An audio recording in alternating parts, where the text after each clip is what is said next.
Ardi cuma niat kerja jadi perawat, tapi yang dia rawat malah bikin jantungnya ikut pincang. Cewek bule cantik, duduk di kursi roda. Wajahnya manis tapi sikapnya tajam. Awalnya Ardi cuma patuh karena butuh uang, tapi sejak tangan Olivia narik tangannya ke paha, hidupnya berubah. Ini bukan cinta biasa, ini jebakan yang pelan-pelan bikin Ardi nggak bisa pulang. Terima kasih sudah klik video ini. Hari ini kamu akan menyaksikan kelanjutan kisah Ardi dan Olivia. Kisah cinta yang sederhana tapi dalam, tentang kesetiaan, perjuangan, dan keluarga. Jangan di-skip, karena setiap detik di cerita ini penuh makna. Tonton sampai habis, biar kamu tahu bahwa cinta sejati kadang datang dari tempat yang paling gak terduga. Sejak kabar operasi itu datang, rumah besar milik keluarga Olivia terasa berbeda. Seperti ada dinding tak kasat mata antara Olivia dan ibunya. Ardi juga merasa langkahnya makin berat tiap lewat lorong rumah itu. Apalagi setelah kejadian waktu itu, saat tubuhnya didorong sang nyonya rumah. "Ardi, kamu bisa keluar dulu," ucap sang ibu sore itu. Dingin. Saat Olivia sedang makan bubur pelan-pelan, dibantu Ardi. Ardi menunduk. "Baik bu," tapi sebelum ia sempat berbalik, Olivia menatap ibunya tajam. "Mam, dia tinggal di sini bukan buat disuruh-suruh. Dia bukan pelayan. Dia orang yang nolong aku bertahun-tahun waktu kalian sibuk sendiri." Sang ibu menarik napas dalam, menahan amarah, lalu berjalan keluar tanpa berkata apa-apa. Sejak hari itu, Olivia makin pendiam. Ardi tetap merawat seperti biasa, tapi ada tatapan hampa di mata Olivia yang membuat Ardi makin sakit hati. "Kalau kamu ikut ke rumah sakit nanti, Mom pasti marah," bisik Olivia suatu malam. Saat Ardi membetulkan selimut di kakinya, "Aku nggak apa-apa dimarahin, aku lebih nggak kuat kalau ninggalin kamu sendirian." Olivia diam lama, lalu dengan suara pelan, ia berkata, "Kamu datang aja nanti, tapi sembunyi. Aku pengen tahu kamu di sana, meskipun nggak bisa bilang ke siapa-siapa." Hari operasi pun tiba. Sang ibu menemani dengan setelan blazer putih dan wajah angkuh. Ayah Olivia muncul sejam sebelum waktu tindakan, menandatangani berkas lalu buru-buru bicara soal proyek tambang. Ardi datang sendiri, pakai jaket usang dan topi hitam, berdiri di belakang kaca ruang tunggu, menatap ke dalam tanpa bisa mendekat. Tapi Olivia tahu dia di sana, karena sesaat sebelum dibawa masuk, ia menoleh ke jendela dan tersenyum. Operasi berjalan selama 5 jam. Sang ibu bolak-balik menjawab telepon. Ayah Olivia sudah pergi lagi, dan Ardi tetap berdiri diam di luar. Ketika dokter keluar dan mengangguk pelan, Olivia dinyatakan stabil.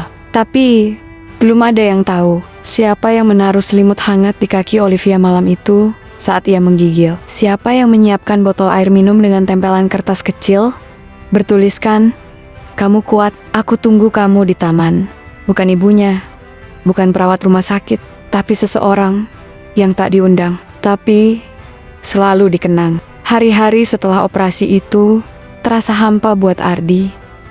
Ia pulang ke kontrakan kecil di pinggir kota, tempat ia dulu tinggal sebelum kerja di rumah Olivia. Tak ada kabar langsung, tak ada pesan, bahkan dari Olivia pun tidak. Yang ada hanya bayangan wajah Olivia yang terus teringat waktu terakhir menatap dari jendela ruang operasi sambil tersenyum kecil. Tapi sore itu, ada kejutan. Seorang petugas antar makanan tiba di kontrakan Ardi. Pesanan atas nama Ardi, katanya, menyerahkan 1 kotak makan siang berisi nasi putih, ayam panggang, dan potongan buah segar. Di atasnya ada catatan kecil, tulisan tangan halus. "Kamu bilang kamu gak kuat kalau ninggalin aku sendirian, tapi sekarang aku yang gak kuat ninggalin kamu terlalu lama." Ardi terdiam lama, lalu duduk pelan di lantai, memeluk kotak makan itu tanpa suara. Hari-hari berikutnya datang satu persatu kiriman kecil. Kadang sekotak biskuit,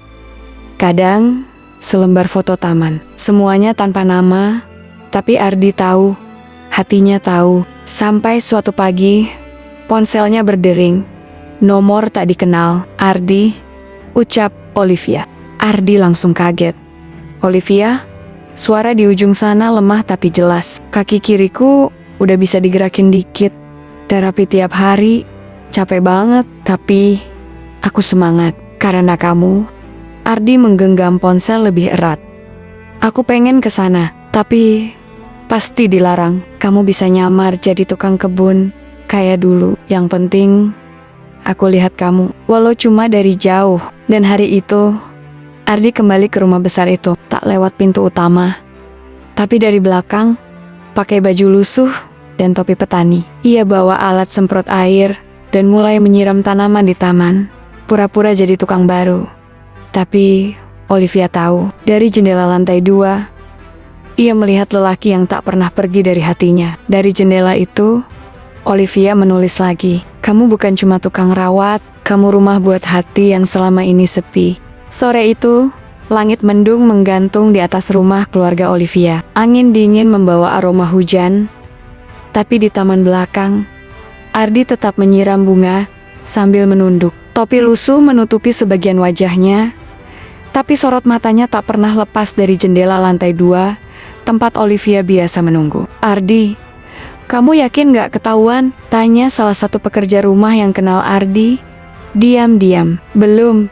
Tapi kalau ketahuan pun, aku gak bakal lari," jawab Ardi pelan. Dari dalam rumah, Olivia duduk di kursi roda, senyum kecil di wajahnya. Tangannya menggenggam catatan kecil yang ia tulis pagi tadi. Tapi tak semua orang diam. Sore itu juga, sang ibu Nyonya Hamilton berjalan ke taman belakang bersama seorang tamu bisnis. Langkahnya terhenti tiba-tiba. "Siapa itu?" tanyanya dingin, menunjuk ke arah Ardi. Salah satu staf menjawab gugup, "Itu tukang kebun baru, Bu." Mata Nyonya Hamilton menyipit. Ia berjalan mendekat, menatap wajah Ardi lekat-lekat.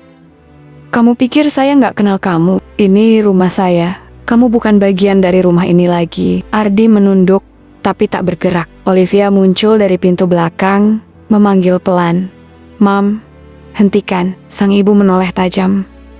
"Kamu tahu dia ada di sini. Kamu biarkan dia masuk diam-diam." Setelah semua yang kubilang, Olivia menarik napas dalam, menahan gemetar. Ardi datang bukan karena dia mau mencuri apa-apa. Dia datang karena aku butuh dia. "Kamu butuh dia?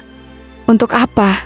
"Dia cuma perawat." "Dan sekarang, kamu sudah bisa berdiri." "Justru karena dia, aku bisa berdiri. Karena dia, aku tetap hidup. Kamu gak pernah lihat karena kamu terlalu sibuk jadi pemilik dunia. Sementara aku sendirian di rumah ini."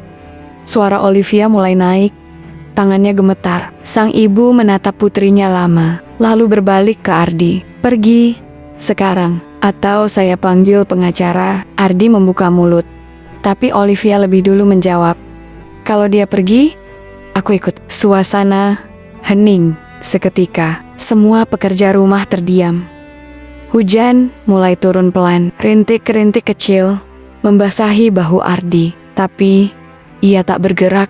Olivia pun tak mundur. Dan di tengah ketegangan itu, Nyonya Hamilton berkata pelan, "Baik, tapi jangan menyesal." Lalu ia pergi. Langkahnya berat, tak seangkuh biasanya. Hari itu, Ardi tetap berdiri di taman sampai matahari terbenam. Dan dari jendela, Olivia menatapnya dengan air mata yang tak bisa ia tahan. Hujan turun semalaman, tapi pagi itu, matahari muncul malu-malu di balik tirai awan. Di dalam rumah, suasana masih dingin. Setelah kejadian kemarin, tak ada percakapan antara Olivia dan ibunya. Hanya kesunyian yang menggantung di lorong rumah itu. Namun, di kamar Olivia, semangat baru mulai tumbuh. Ardi belum datang lagi, tapi bekas jejaknya masih terasa. Di kursi taman yang basah, di lantai dapur, tempat dulu ia biasa berdiri sambil menyuapi. Dan di hati Olivia, yang mulai berani menantang semua batasan. Hari itu Olivia berjalan, bukan didorong, bukan dibantu. Langkah pertamanya masih goyah, pelan-pelan, dengan bantuan alat bantu di tangan kanan. Tapi ia berdiri sendiri, napasnya berat, kakinya gemetar, tapi matanya bersinar. Seorang fisioterapis yang sedang membantu, tak bisa menyembunyikan senyum bangganya. "Kamu hebat, Liv. Kamu bahkan belum dijadwalkan berdiri minggu ini." Olivia menjawab pelan, "Aku harus buktikan ke seseorang." Setelah latihan, Olivia duduk di kursinya, memandangi jendela. Ia mengambil ponselnya, lalu menulis pesan. Hari ini aku berdiri. Ardi, bukan buat aku sendiri, tapi buat kamu. Buat janji yang belum sempat kita selesaikan. Beberapa jam kemudian, di sebuah bengkel kecil pinggiran kota, Ardi membaca pesan itu. Tangannya gemetar, ia menutup ponsel, lalu berdiri tanpa berkata apa-apa pada siapapun. Keesokan harinya, ia muncul lagi, bukan sebagai tukang kebun, tapi berdiri tegak di depan pintu utama. Mengenakan kemeja sederhana dan ransel di punggungnya. Salah satu staf membuka pintu dengan ragu.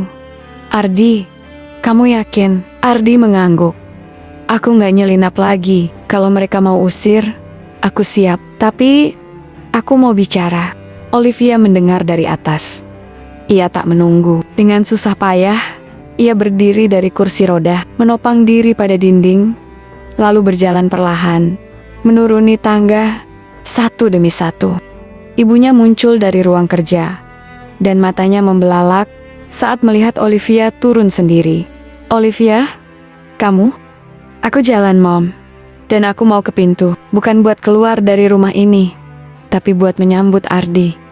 Ibunya terdiam, mulutnya terbuka, tapi tak ada kata keluar. Dan saat Olivia sampai di pintu itu, Ardi berdiri tepat di sana. Mata mereka bertemu. Hening. Dunia seakan berhenti sebentar. Aku jalan sekarang, ucap Olivia pelan. Tapi cuma mau jalan bareng kamu. 3 hari sejak Ardi berdiri di depan pintu itu, rumah besar keluarga Hamilton jadi ladang diam-diam. Tak ada kemarahan terbuka, tak ada bentakan, tapi juga tak ada restu. Hanya udara tebal yang melayang di antara dinding-dinding marmer dingin itu. Olivia kini sudah bisa berjalan tanpa alat bantu. Masih pelan, masih gemetar di ujung kaki, tapi senyumnya tak pernah lepas. Ia banyak menghabiskan waktu di taman, duduk bersama Ardi yang tak lagi menyamar. Ibu kamu gak bilang apa-apa ya? Tanya Ardi sambil menyiram pohon kecil. Dia gak perlu bilang, jawab Olivia pelan. Tapi aku tahu dia belum rela. Ardi mengangguk pelan. Ia bisa merasakannya. Tiap kali ia melewati lorong rumah, langkah-langkah para staf berhenti. Suara telepon Nyonya Hamilton mendadak pelan tiap menyebut nama Olivia. Malam itu, Olivia duduk di ruang tengah bersama ibunya. Hanya mereka berdua. TV menyala tanpa suara. Di atas meja ada teh yang sudah dingin. Mam, suara Olivia pelan. Aku mau tinggal sendiri, apartemen kecil aja, biar kamu gak repot urusin aku lagi. Sang ibu menoleh cepat. Jadi kamu mau pergi? Bukan pergi, cuma pindah. Aku udah bisa jalan, aku bisa mandiri. Kamu mau tinggal sama Ardi? Aku belum tahu, tapi yang pasti, aku mau hidupku bukan dibatasi karena nama belakang. Nyonya Hamilton terdiam. Ia memandangi wajah anaknya lama sekali, seolah baru pertama kali melihat gadis itu tumbuh dewasa. Kamu tahu, Liv, katanya akhirnya, aku bangun semua ini dari nol, supaya kamu gak harus jatuh cinta pada orang yang gak bisa jaga kamu. Olivia tersenyum lembut. Tapi justru karena kamu bangun semuanya sendiri, kamu lupa rasanya dijaga. Dan saat itu, sang ibu tak menjawab. Beberapa hari kemudian, Olivia pindah sebuah apartemen kecil di pusat kota, lantai 2, dengan balkon menghadap taman kota. Ardi membantunya mengangkat barang-barang. Tak banyak, hanya 1 koper dan 1 gitar lama. Saat Olivia berdiri di balkon untuk pertama kali, ia memeluk Ardi dari belakang. Pelan, sekarang, kalau kamu datang, bukan karena kerja, tapi karena sayang. Ardi mengangguk. Kalau kamu izinkan, aku datang tiap hari.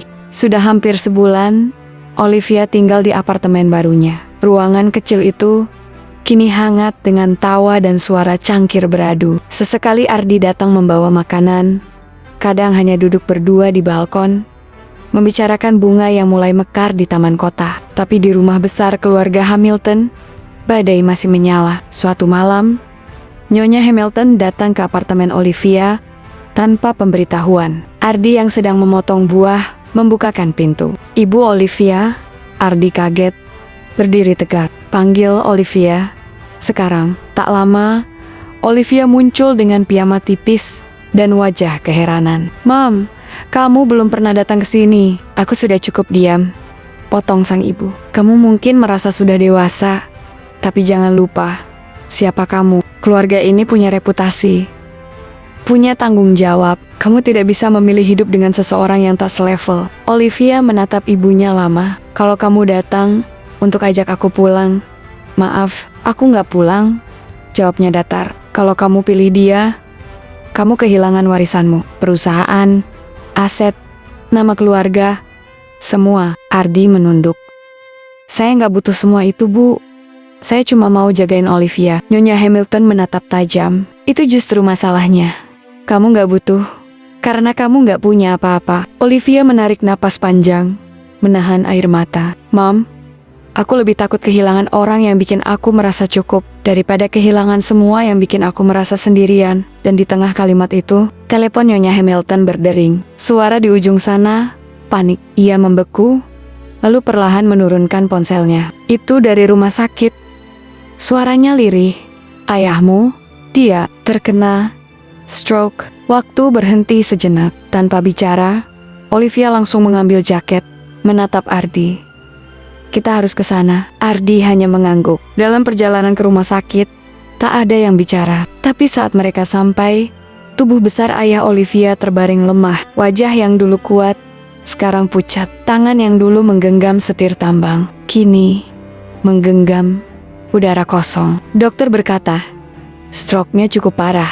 Ia akan lama duduk di kursi roda, butuh perawatan penuh. Dan 1 jam kemudian, ketika semua staf bingung, harus mencari siapa untuk merawat sang ayah, Ardi melangkah maju. "Saya bisa," ucapnya. "Saya yang rawat beliau, bukan karena saya menantu, tapi karena saya keluarga." Sudah 3 minggu sejak ayah Olivia kembali ke rumah dengan kursi roda. Rumah besar itu kini tak lagi berisik oleh suara langkah kaki pengusaha. Tak lagi terdengar debat telepon soal tambang atau ekspansi. Yang ada hanya suara roda pelan, napas berat, dan sesekali suara batuk yang dalam. Dan di sisinya selalu ada Ardi. Setiap pagi, Ardi datang lebih dulu dari siapapun. Ia bantu membersihkan badan Tuan Hamilton, menyisir rambutnya, menyuapi bubur dengan sabar, meski tak ada balasan suara, hanya tatapan kosong dan tangan yang kaku. Ardi tetap berbicara, seolah ayah Olivia bisa menjawab. "Ini teh hangat, Pak. Sedikit madu. Kayak yang Olivia bilang, Bapak suka dulu." Di suatu sore yang sepi, Nyonya Hamilton masuk ke kamar suaminya. Tanpa mengetuk, ia melihat Ardi sedang memijat kaki suaminya perlahan, mengangkat selimut, lalu menyelipkannya dengan hati-hati. Ardi menoleh. Kaget, "Maaf Bu, saya baru selesai." Sang ibu tak menjawab, ia hanya menatap lama. Akhirnya ia berkata pelan, "Kamu masih ingat waktu saya dorong kamu dulu?" Ardi hanya menunduk. "Saya ingat, Bu. Aku kira kamu cuma anak muda yang buta cinta, tapi kamu lebih dewasa dari yang aku duga." Ardi berdiri, menatapnya tenang. "Saya nggak pernah niat rebut apa-apa dari keluarga ini. Saya cuma pengen ada buat Olivia, dan sekarang buat Bapak juga." Nyonya Hamilton memandangi suaminya yang terbaring, matanya berkaca-kaca. Dulu, dia tak pernah peduli siapa yang dekat dengan Liv. Tapi sebelum stroke, dia sempat bilang, "Kamu itu lelaki yang beda." Ardi terdiam. Sang ibu berjalan pelan, duduk di kursi di samping suaminya. Lalu tanpa melihat Ardi, ia berkata, "Kalau nanti kamu benar-benar nikahi Olivia, kamu harus jaga dia, tapi juga jaga nama keluarga ini. Bukan karena harta, tapi karena Olivia itu seluruh hidup kami." Ardi menahan napas, hatinya bergetar, tapi tak ada kata yang keluar. Keesokan harinya, saat Olivia datang, sang ibu hanya berkata pelan, "Bapakmu dijaga baik di rumah sama orang yang kamu pilih." Olivia menggenggam tangan Ardi erat, dan di belakang mereka, Tuan Hamilton menggenggam udara, pelan-pelan jatuh ke tangan Ardi. Tak kuat, tapi hangat. Tangan yang sama, yang pernah menyisir rambut Olivia, kini menyelimuti ayahnya. Sore itu, Olivia duduk di ruang kerja kecil apartemennya, menatap laptop yang terbuka dengan layar kosong. Di sebelahnya, Ardi sedang melipat handuk sambil bersiul kecil. Suasana hangat, sederhana, seperti hidup baru yang mereka bangun bersama tanpa perlu kemewahan. Di, suara Olivia pelan, aku kepikiran sesuatu. Ardi menoleh, senyumnya seperti biasa, tulus dan tenang. Apa, Liv? Aku pengen sebelum kita nikah, orang tuaku ketemu orang tuamu dulu. Ardi berhenti melipat. Mereka tinggal jauh lift di Wonosobo. Dan aku belum bilang soal semuanya ke mereka. Aku tahu. Tapi aku gak mau kita mulai hidup dengan sembunyi. Mereka berhak tahu anaknya dipilih bukan karena kekurangan, tapi karena kasih sayang. Ardi terdiam lama. Ia tahu ayah dan ibunya di Jawa bukan orang yang suka ribut. Mereka sederhana, tak biasa lihat dunia seperti dunia Olivia. Tapi ia juga tahu mereka akan bangga. Seminggu kemudian, Nyonya Hamilton memanggil Ardi ke ruang tengah. Di sana, duduk seseorang berpakaian formal, pria muda dengan map di tangan. Kami sudah siapkan perjalanan. Staf khusus kami akan ke Wonosobo menjemput orang tuamu, kata Nyonya Hamilton datar. Kamu tidak perlu bingung logistik. Mereka akan naik first class, inap di hotel terbaik. Tapi yang paling penting, mereka akan tahu kami menerima kamu. Ardi tak bisa berkata apa-apa. Mulutnya terbuka sedikit, lalu tertutup lagi. Akhirnya, hanya satu kata yang keluar. Terima kasih. Minggu berikutnya, di rumah kecil di kaki Gunung Sindoro, sepasang suami istri menangis saat membaca surat undangan bercap emas. Pak, beneran iki? Suara Ibu Ardi bergetar. Iyo Bu, iki undangan nikah anakmu. Ning Amerika. Perjalanan mereka dimulai dengan koper kecil dan hati besar. Dan saat mereka tiba di rumah besar keluarga Olivia, Olivia sendiri yang menyambut di depan pintu, berdiri tegak tanpa kursi roda, mengenakan dress putih sederhana. Selamat datang Bu, Pak. Aku yang dulu dirawat anak panjenengan, sekarang ingin dijaga seumur hidup olehnya. Ibu Ardi memeluk Olivia erat. Alhamdulillah nak, awakmu wes sehat. Dan sore itu, dua keluarga yang berbeda dunia akhirnya duduk dalam satu meja. Tidak bicara soal bisnis, tidak soal warisan, hanya tentang anak-anak mereka dan janji yang sebentar lagi akan diucapkan. Cerita ini berakhir sampai di sini. Tonton cerita lainnya di channel ini dan ikuti selalu cerita-cerita lainnya yang tidak kalah menarik. Terima kasih.